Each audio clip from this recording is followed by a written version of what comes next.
Inside the Gamecocks podcast, JC Sherbert here with you Tuesday, January 26th. Welcome one and all in to talk about Gamecocks, Gamecock related items here. Appreciate every one of you listening. Just a note about Friday's episode. I hit the button to upload it, right? And user error. It scheduled it for another time and had not gone live as of this morning. I went back and fixed it. So you really get two episodes today. You got the Friday mailbag from Friday to catch up on that's already live, and then you've got this one, a fresh one for you right here on a Tuesday. So apologies for that. It's been one thing after another, but I'm a one-man band when it comes to this podcast. I don't have a producer, co-host, nothing like that. It's just me, and it's amazing. I can go through years without making any technical errors on the website. But for some reason, the podcast thing, sometimes, I get fat finger syndrome or whatever and mess things up. So anyway, Gamecocks news coming in. Early this morning, Taylor Edwards is going to replace Drew Hughes as the director of on-campus recruiting. I think that's the title, maybe director of player personnel, something like that. Taylor Edwards is a guy that I've followed his career for a while, known about him, know him. Really good job at Maryland. Maryland is a tough place to recruit to. I know Mike Loxley is probably, given his connections to the area, one of those guys that could go in there and do a good job. I know they surprise every now and then by keeping folks home. It's a situation, though, where you have to understand in the state of Maryland and in D.C., Maryland doesn't really dip into Northern Virginia all that well, which is crazy because even though it's another state, it's right there in the same area. College Park sort of inside the Beltway, or near the Beltway, but they don't really do that. They have to kind of go north.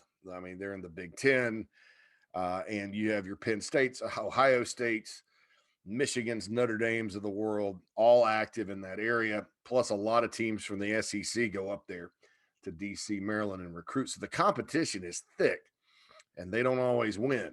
So that's tough. That's tough. They don't have that winning tradition, and they're in the toughest division in football. So it's not a situation at Maryland where it's easy. And he going in there, and I think they had the 18th ranked class in the country. And kept a large majority of players at home.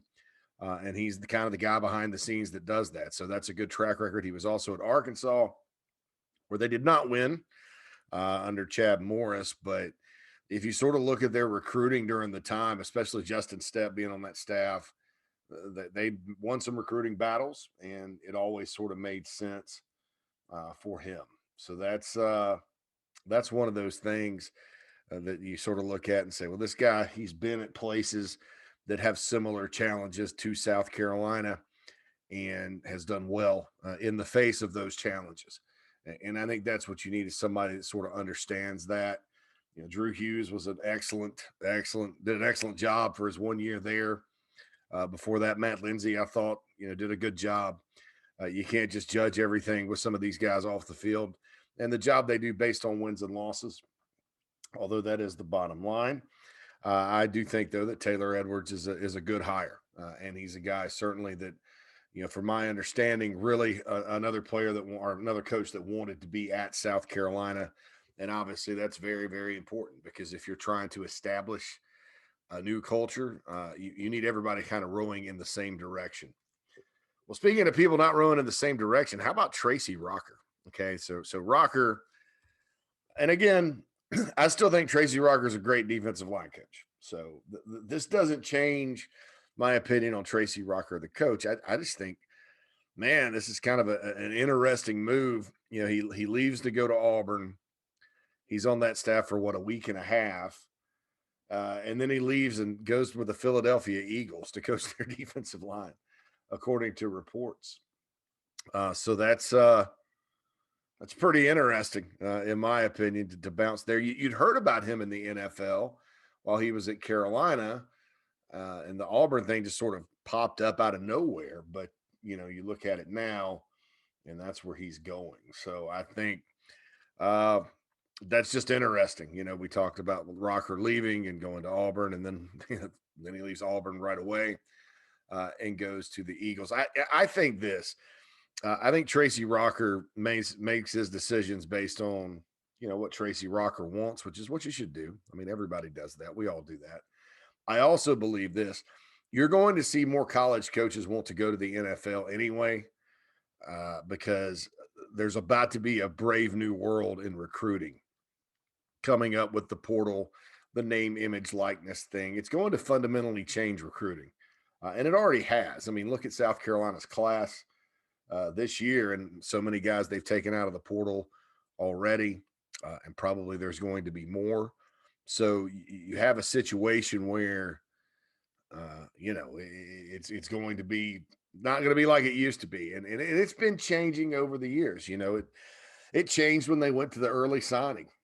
I think that back to cycle up about 6 months in terms of when you evaluate, when you want to have a bunch of offers out, when you're setting up your board, all that good stuff. That moved it back a bit, and now with this the transfer thing, it's almost going to be perpetual recruiting, and that includes the guys that you have on campus. So you better have an enjoyable environment because the players have the option to just go and leave.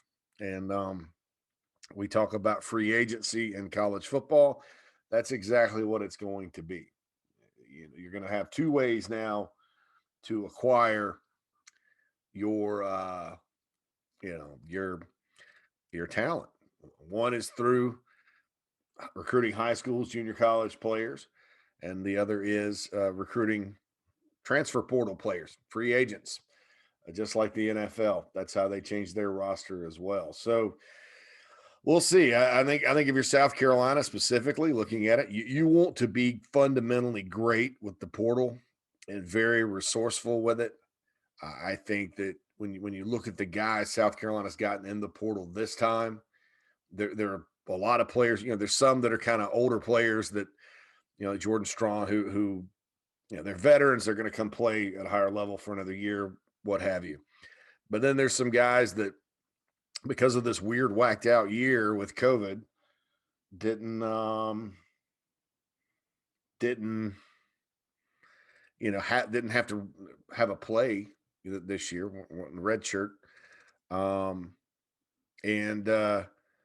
so it's just like recruiting a high school player. Williams and Spalding all both have 5 to play 5. I think I've said that before, so don't want to repeat myself too much. But guys like that, you call them eraser prospects because it erases the fact that your school and whatever other school that should have been recruiting them did not, and they went to a smaller level school. We'll see how they all turn out. But because of that, and they get back, to saying this about Rocker, I don't blame him for going to the NFL. And I think you're going to see a lot of college coaches, if they get the chance to go coach on that level, they're going to do it because being a college coach is changing. The responsibilities are changing. The things you have to pay attention to are changing. And I think that job's going to get harder.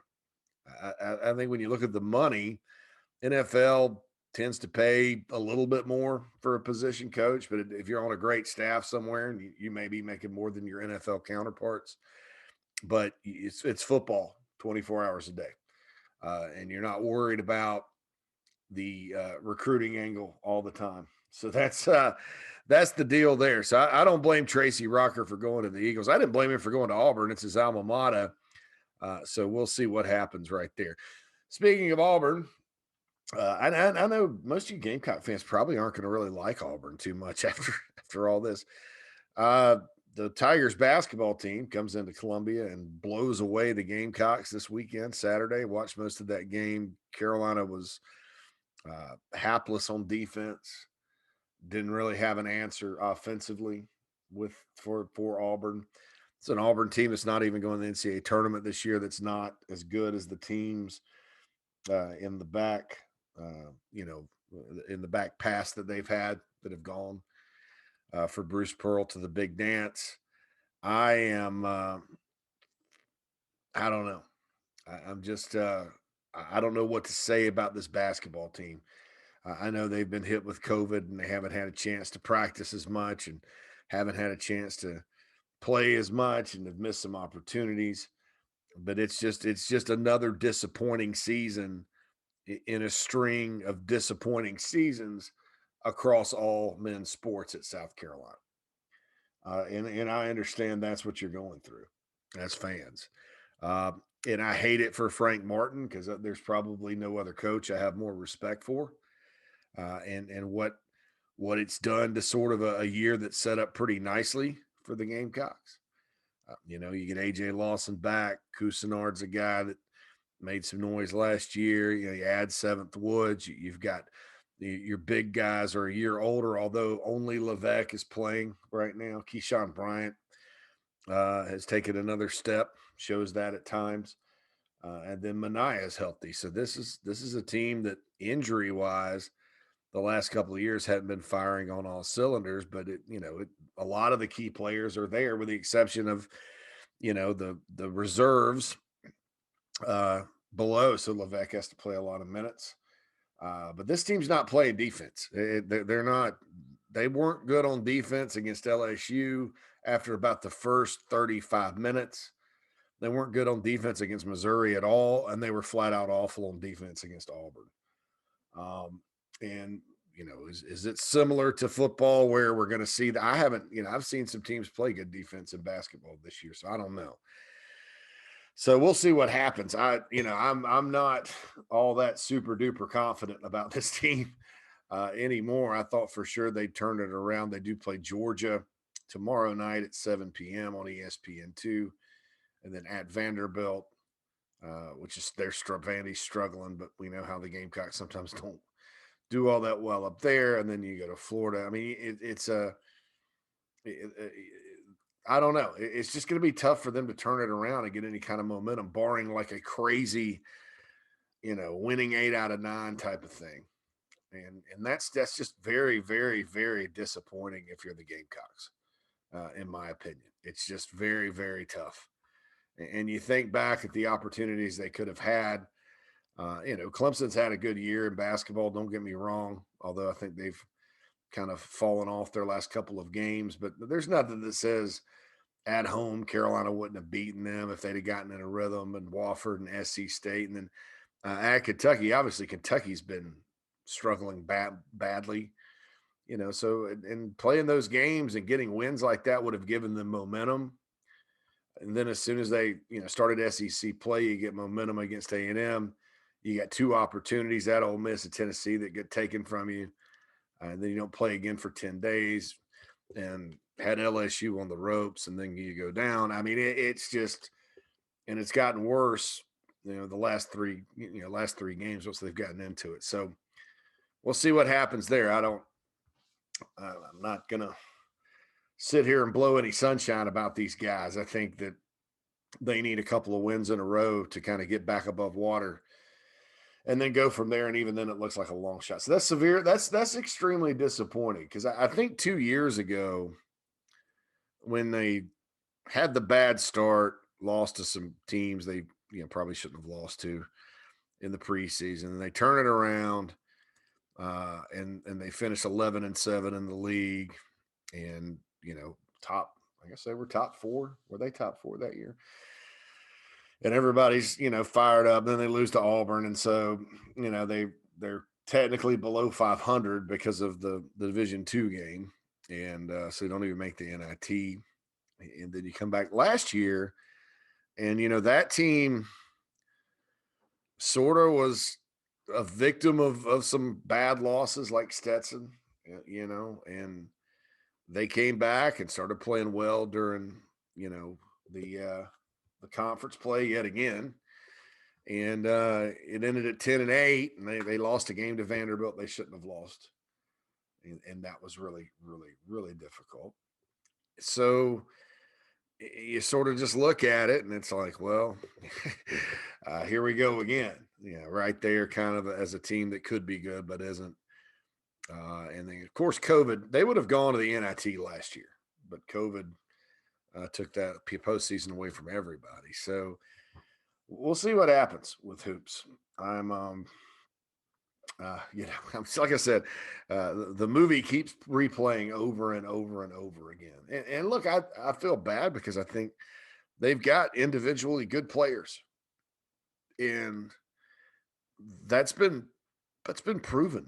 When these guys play like a team and play together, and you don't have some stupid rush shots, and they're just the slightest bit patient offensively, and when they play that defense that they're supposed to play, this group can play basketball with anybody in the league.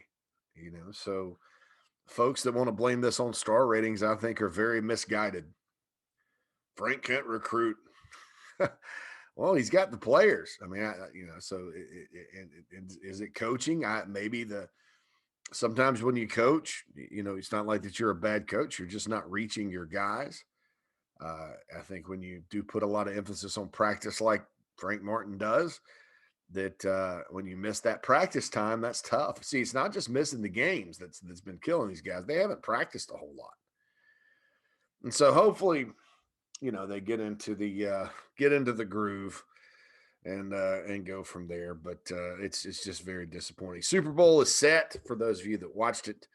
Kansas City Chiefs are back, and how about Tom Brady and the Tampa Bay Buccaneers? I watched the Bucks play earlier this year against the Saints. It was in Tampa, and the Saints just obliterated them. Of course, the Bucks got revenge in the playoffs. And they come back and go up to Green Bay, Wisconsin, and win, which I think is tremendous. That's tough to do.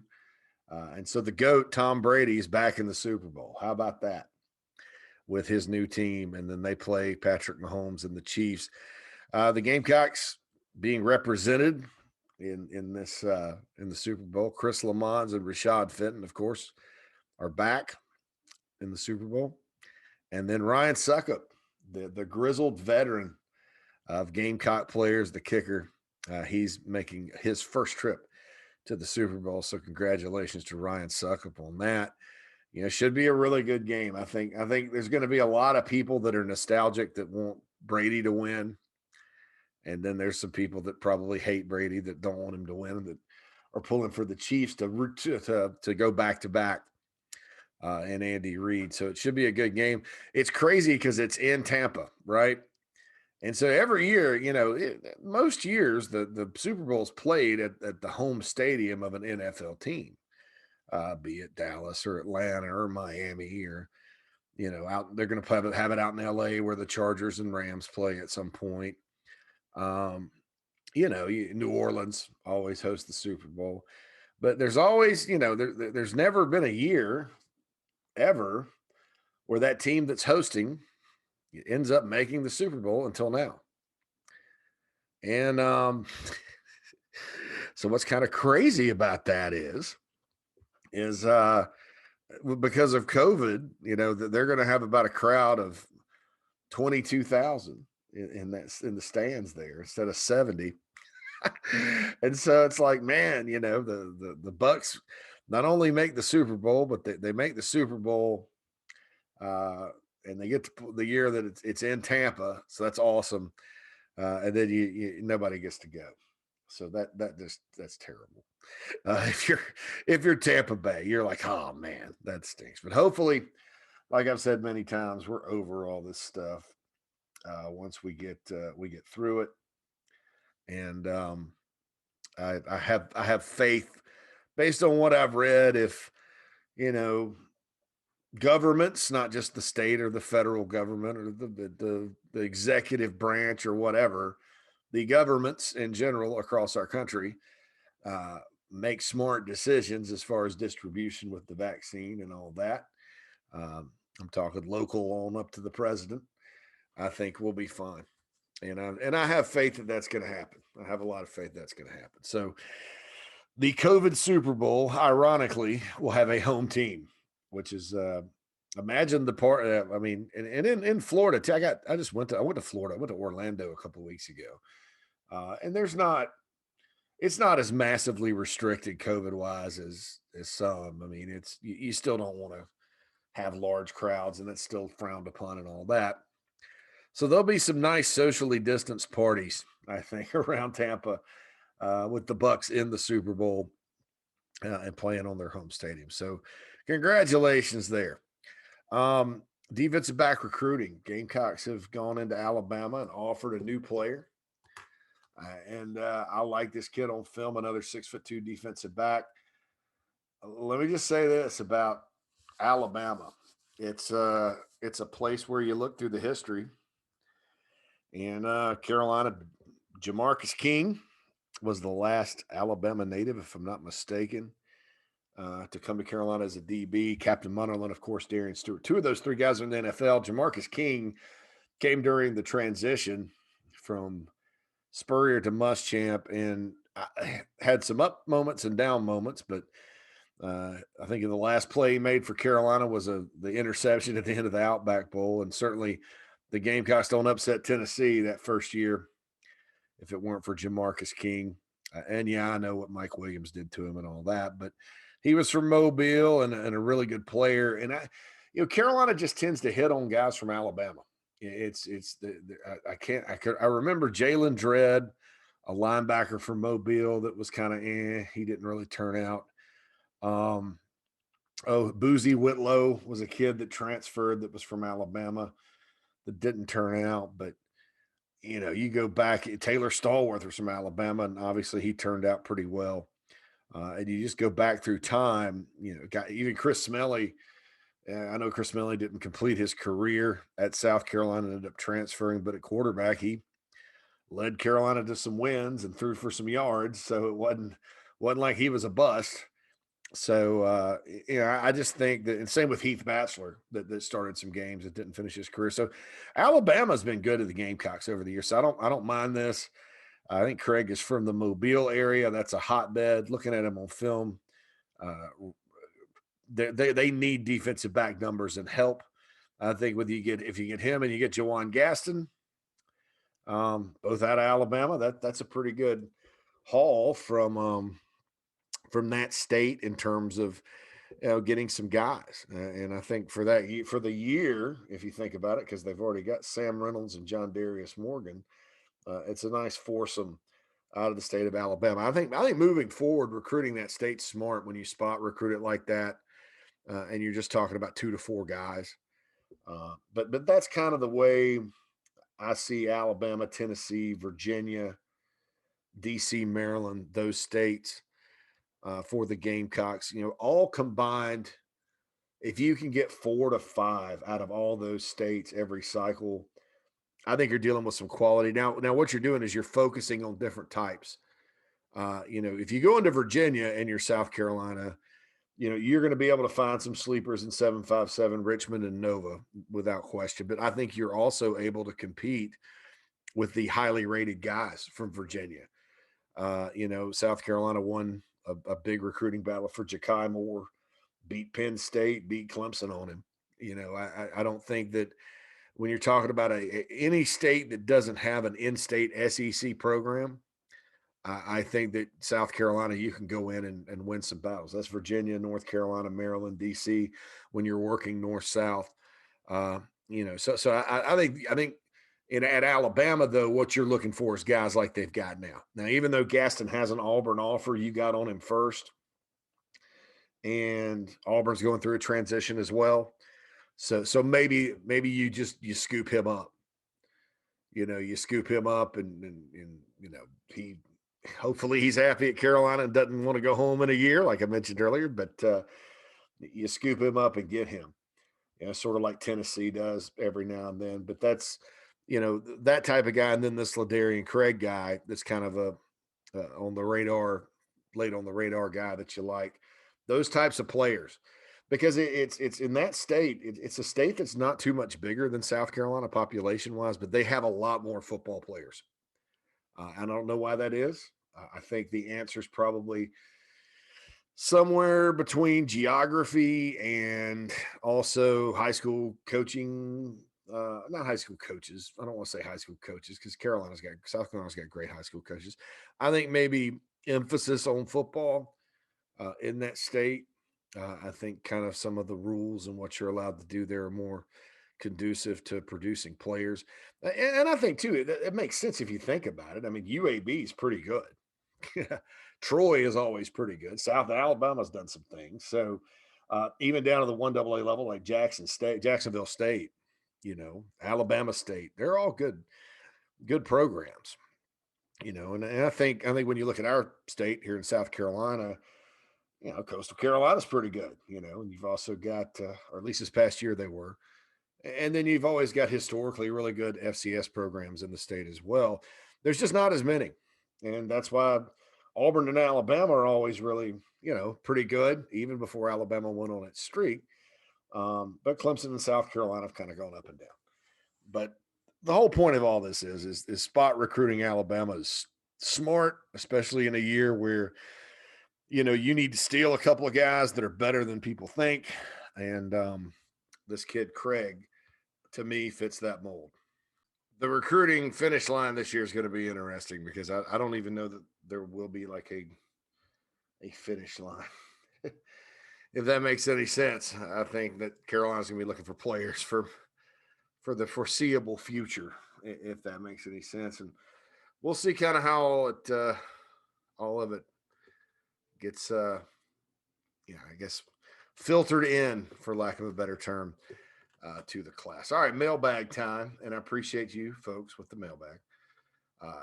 You get the mailbag questions in two ways: inside the Gamecocks at gmail.com, or you can tweet to at the Big Spur Pod.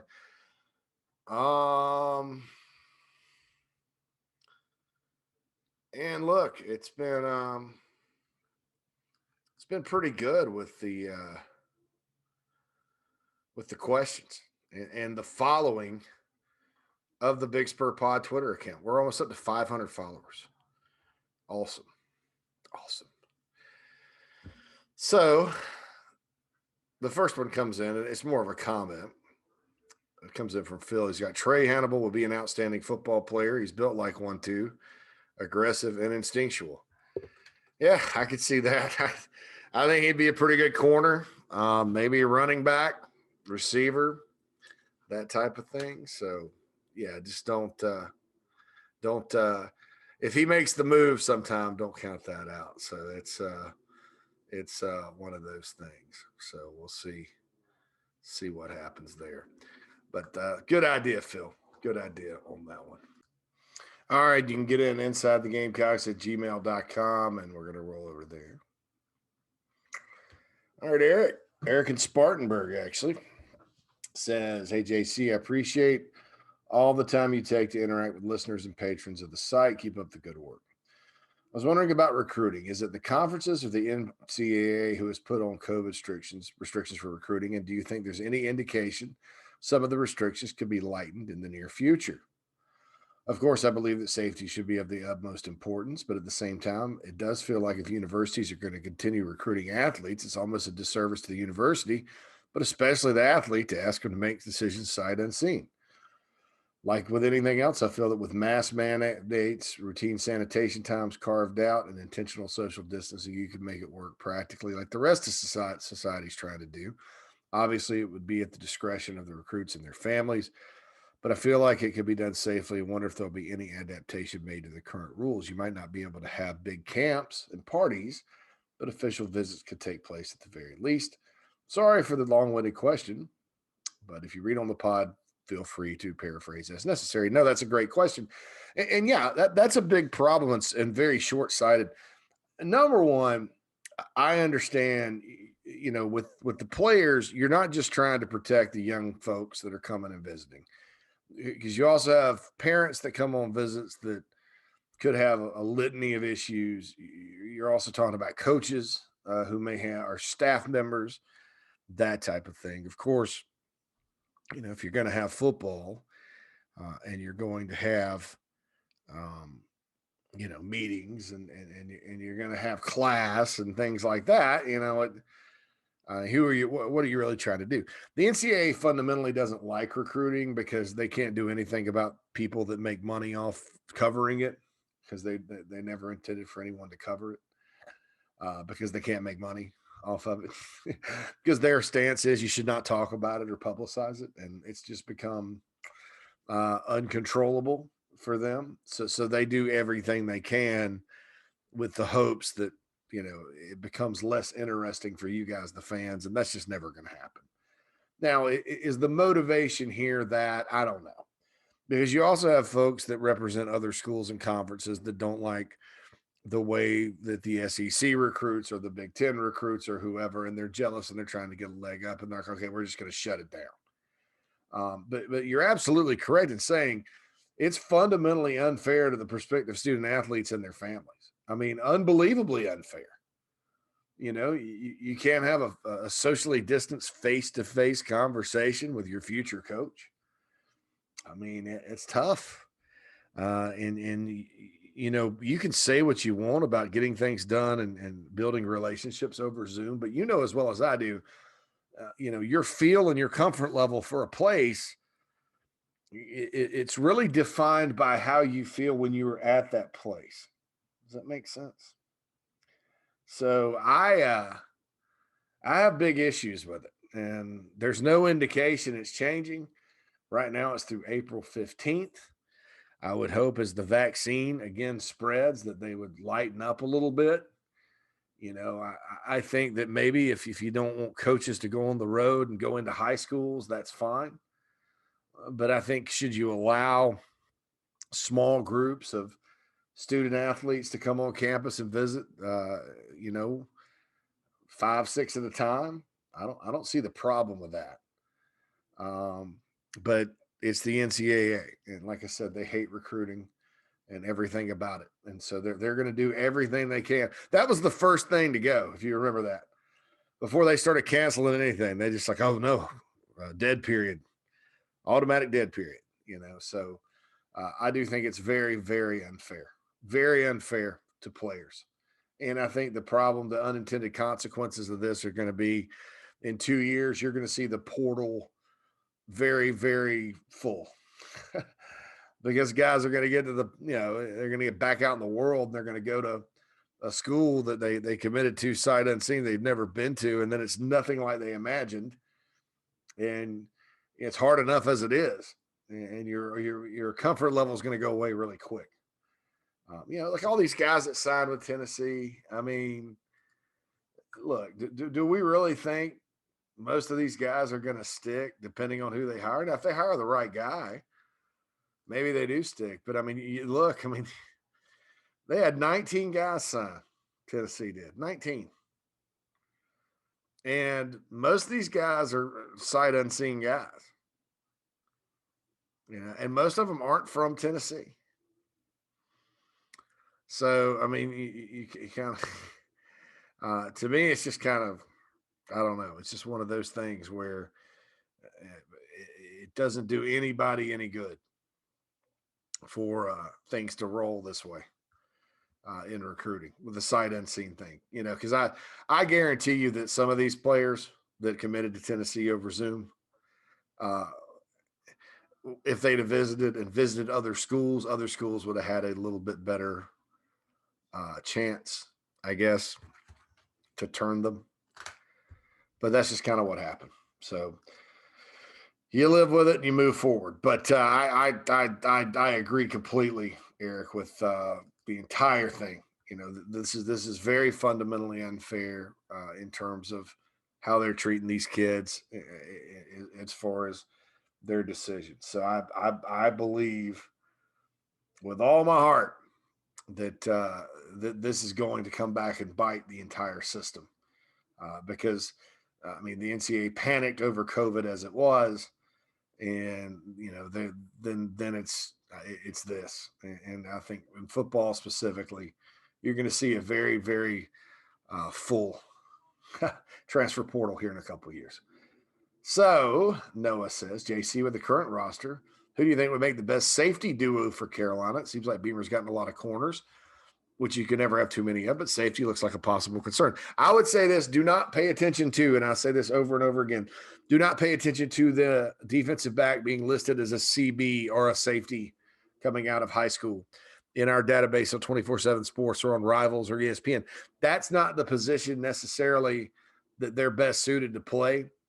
That's either what position they're playing in high school, or that's the position that they're projected as by recruiting analysts, and it's only right 60% of the time. So I think too, it's so much easier to switch corners to safety than safeties to corners, because guys that are projected at corner have some sort of skill set with hips and coverage ability and all that, and also don't take the last few years when the secondary was a dumpster fire, um, but had a lot of good individual players.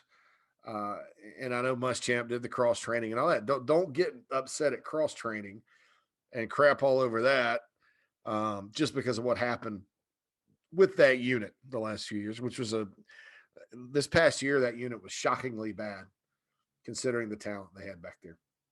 Considering the players they had on the back end, the secondary was shockingly bad, and you can't get around it.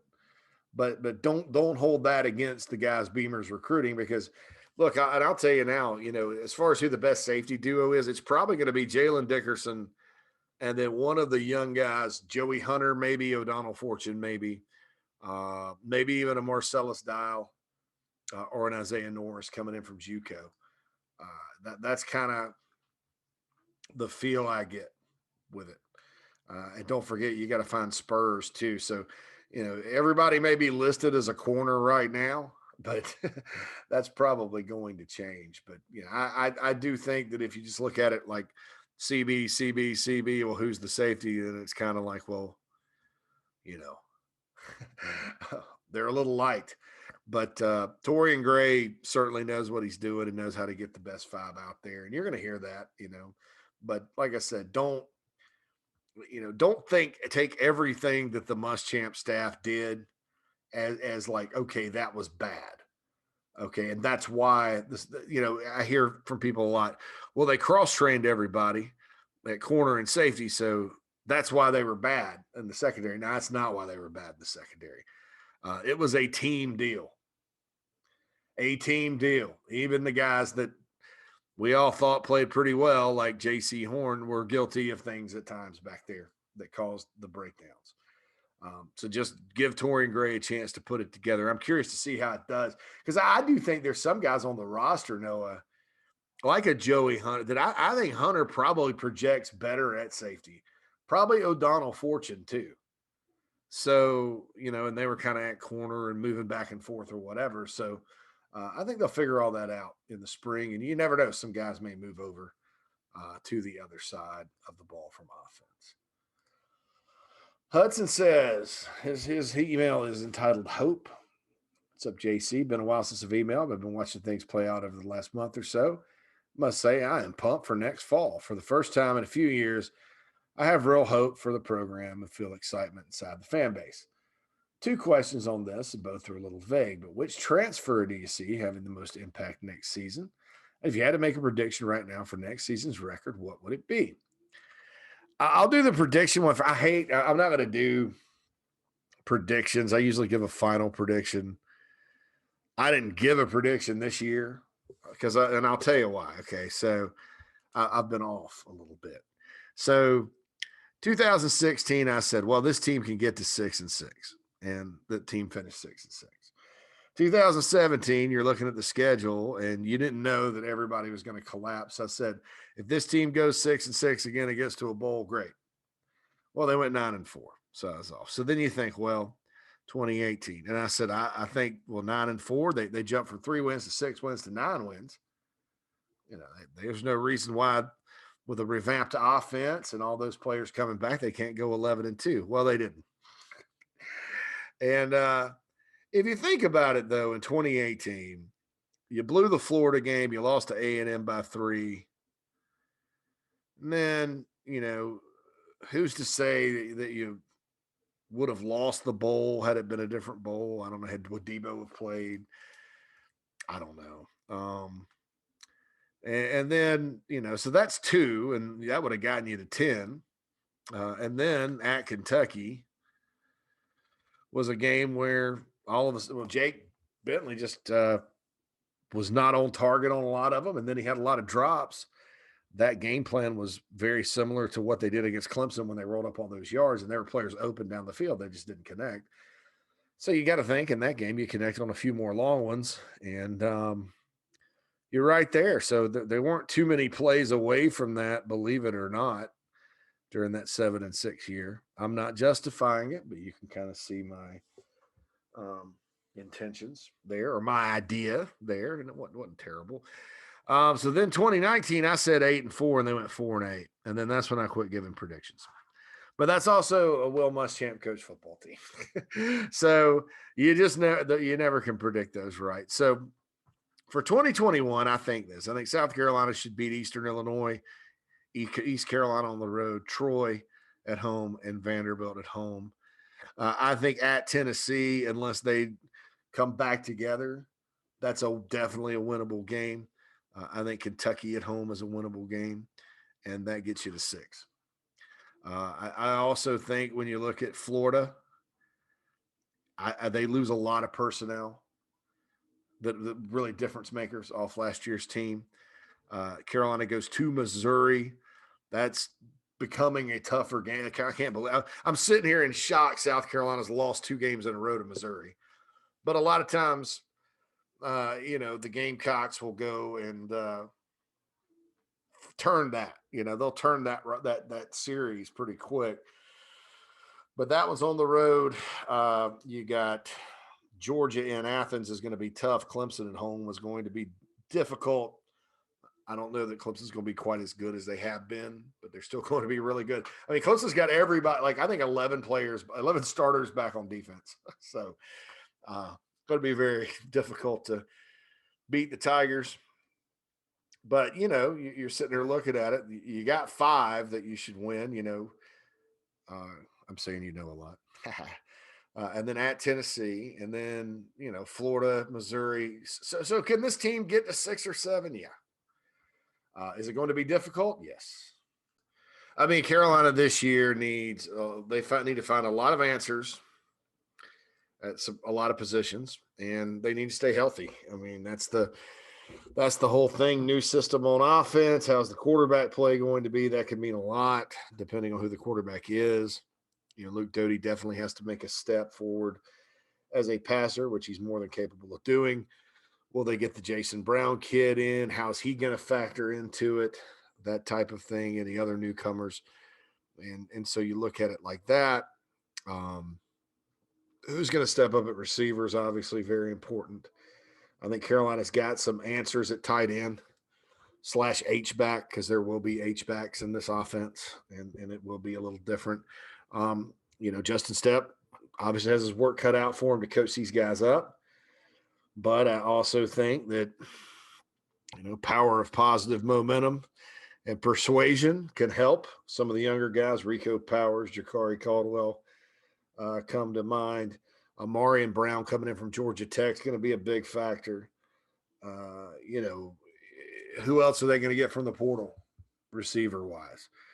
How good is Xavier Leggett going to be next year? Because he was coming on a little bit and then got hurt, wasn't healthy for like 8 games. So what's going to be the deal? Now look, South Carolina does have this. All hope is not lost. That's what people that tell you, oh, this is a worse situation than what Spurrier left. It's really not, because there's really some positions you look at and go, oh, they're going to be okay. At least they have a foundation, like running back. You got Kevin Harris coming back, who did, over 1,000 yards last year in the SEC. You have Marshawn Lloyd, who was a 5-star back who was going to start before he got hurt. You got Rashad Amos, who's very promising, and Caleb McDowell coming in. Offensive line returns 5 starters. I know they lose Hutcherson, but Jordan Rhodes comes back, and he was a starter. So 5 guys that are starters, and then 7 guys that have started at least 1 game. That's a lot for Greg Atkins to work with. So you've got an offensive line and 2 really good running backs to start with on offense. Defensively, you look at the front and defensive line, and you can kind of line it up. Enigbare, Pickens. Then you either got Ellis Sandage or Jakeem Green, and then you got on the other side Jordan Burch. All those guys are very capable. And behind, like I said, Rick Sanders, Jakeem Green, Jabari Ellis. You got a nice 4-man rotation right there at D tackle before you're even talking about guys like Boogie Huntley going into his second year, or Nick Barrett, who's a freshman who'll be there early. At end, Aaron Sterling comes back. Obviously, I've never really thought every down defensive end for Aaron Sterling, but I do think he's a guy that can get in there and make plays. And also Tonka Hemingway comes back at the other end, who, when he played last year, played pretty well. So your front looks pretty good defensively. You got to find some linebacker took a big hit when Ernest Jones left. And so you got to find some answers there. Is Sherrod Green an answer? Damani Staley, to me, is a guy that could possibly be a starter, but could also be maybe more suited as a special teams role player type. Muhammad Kaba needs to make a step. Jordan Strong comes in as kind of that outside linebacker position that can rush the passer. Is he going to be a stand-up guy? I mean, is he going to be one of your two in the 4-2-5? What exactly is he going to do? That's a question. Daryl Debo Williams, who's a transfer, but you got to consider more like a true Frosh out of Delaware. I think he can provide some help at backer. I think they're continuing to look for guys as well as, Jamar Brown. Is Jamar Brown going to be the spur type guy? Because I think it's spur. You could almost, I hate to say this because maybe you can't, because coverage wise, I've seen enough out of Brown to like him, but not know if he's capable of doing it every down. And then Roderick obviously struggled mightily in coverage last year. But you look at those two and you think back to the spur position, and you're like, yeah, those two guys are spurs. You would probably say that. So are they going to be spurs? Or are they going to be outside backers? Are you who's starting? So linebackers got questions, but there are some answers. And the fact you only play two, and you got Jordan Strong in, I think that's good. In the secondary, obviously, the previous email mentioned it. You definitely got your work cut out for you.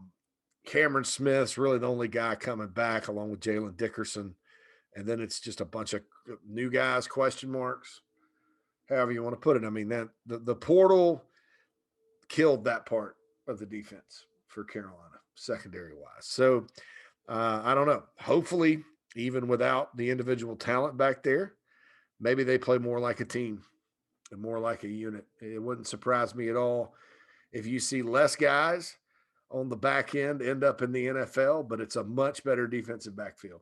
And the defensive line, the front seven can help that if the front is pretty good. So we'll see what happens there. So there's a baseline of talent here that was not here when Muschamp took over. So it's not as bad roster wise. Now, culture wise, mentality wise, confidence wise, absolutely. These guys need a big shot of belief. And hopefully the schedule stays like it is, because, Eastern Illinois, East Carolina, maybe they get a break, and that SEC opener is either Kentucky at home or Vandy at home, or it's at Missouri, something like that, something manageable. And they get a break and then get off to a good start, because that's going to help later on in the season. But they need confidence.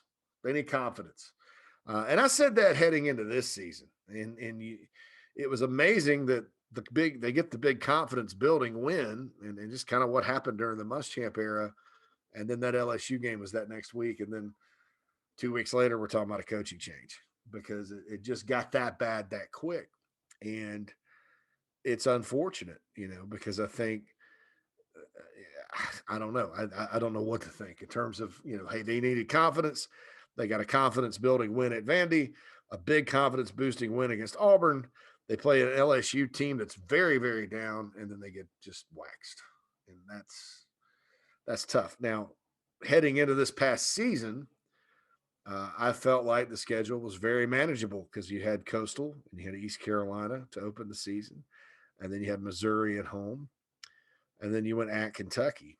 And obviously the Kentucky and Missouri games didn't turn out this year like you thought, but in a normal year, Carolina would have gotten momentum, et cetera, et cetera. who knows what would have happened. Also, you could speculate that Coastal would have come in and beaten them, and that would have accelerated the downfall. But I don't know about that. I think Coastal probably would have given them a better game than people thought. Probably a better game than East Carolina would the week after.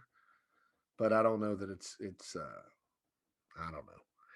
We'll see kind of what happens there. But you look at the schedule for next year. Eastern Illinois comes in as the opener, and then at East Carolina that next week. That's a good challenge game. That's a good game to go because ECU, I think they'll be year 3 of Mike Houston, kind of a rebuild. They're going to point toward that game as a measuring stick, and Carolina needs to go up there and do what they should do and win. And then you come back and do whatever. So we'll see kind of how all that goes. I think that it's the SEC schedule should be out, I believe, this week sometime. And so we'll obviously talk about all of that then. But thank you so much, Hudson, for your. Oh, wait a minute. You asked me what transfer do I see having the most impact next year? I mentioned this. I think probably Jordan Strong on defense. I mean, you said I got the defensive question last week. Overall, right now, out of the 5, Amarian Brown probably by a good bit, just because it's the number 1 position of need. He was Tech's best player as a freshman. He's fast. He's at least as good as Shi Smith, probably better from what I've heard.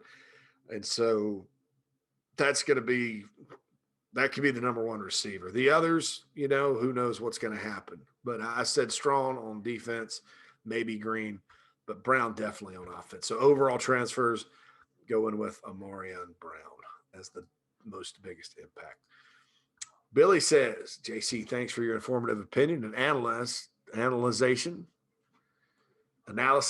That's what I meant to read there. Analysis. I misread that. Of our beloved Gamecocks, your podcast make a long workday go by quicker. I have a quick question regarding analyst positions. Do you know how many are allowed on each side of the ball? And can you comment on the roles of an analyst? Yes. An analyst is what it is. They basically analyze. They talk. They give they watch practice and games. They watch tape. They give feedback on personnel, scheme, whatever you're analyzing out there. That's what they're doing. They can't coach. In other words, they can't run drills and do all that. Get out there and actual coach. I don't think you're limited into the number of analysts you can have in football, if I'm not mistaken. Maybe you are. Limit, and I'm going to Google it right now. Limit on number of analysts, college football. But I think they're unlimited. Not sure. Okay, 10. You may have 10 analysts. So that's the number there.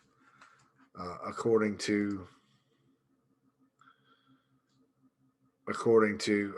Chuck Culpepper of the Washington Post. So